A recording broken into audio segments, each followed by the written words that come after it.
In front of me is REALME GT 70 and today I would like to show you how you can change default apps.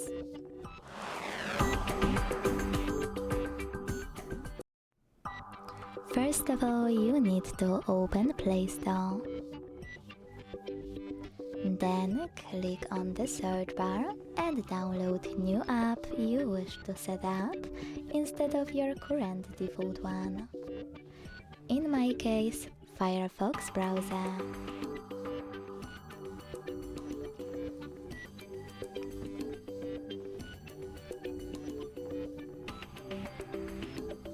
When your new app is ready, go into Devices Settings.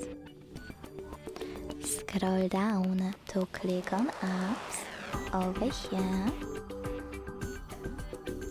And finally, after tapping on the default apps, click on one of those sections you wish to manage. In my case, Browser app. Now tap on an app you wish to apply as your new default one, and when you finished, go back.